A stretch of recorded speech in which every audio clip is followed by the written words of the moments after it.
Hi, this is Joe from PrepAgent, and today I want to talk to you about less than freehold estates. But before I do, I want to let everyone know that if you still need to do your pre-licensing courses that are required for you to take the state exam and get your license, check out PrepAgent. I really like what they do, I recommend them, and that's why I put I put a link to them in the show notes below. So click on that, and they have some great options that are easy to use so you can complete your pre-licensing requirements, and then you can begin studying for the exam, which is where I come in, that exam prep. So without further ado, less than freehold estates. So you got freehold estates and less than freehold estates. Freehold estates are unlimited in duration. Less than freehold estates are limited. Think of them like leases. Less than lease, less than lease. If you keep saying that a lot, maybe that'll help you remember.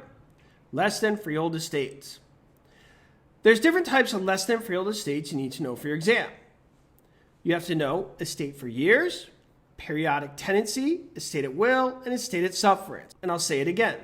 Estate for years, periodic tenancy, estate at will, and estate at sufferance.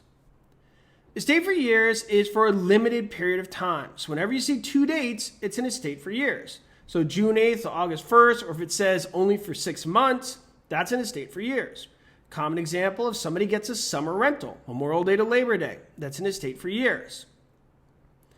Periodic tenancy has a reoccurring time. It would be week to week or month to month. Estate at will means it could end at any time, and there's going to be a lot of angry people contacting the lawyers if it happens. Somebody just bails. It's estate at will. It can end at any time. And estate at sufferance means somebody's there and they probably shouldn't be. The landlord is suffering. You may consider it a deadbeat tenant.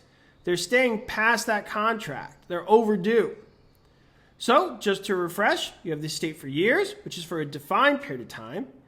Periodic tenancy, which is a reoccurring time period.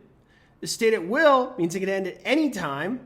And estate of sufferance means it already ended and they're still there. Those are the 4 types of less than freehold estates you need to know to pass your exam. I hope that helped. And this is Joe from PrepAgent, reminding you to keep it concise and keep it simple. Bye.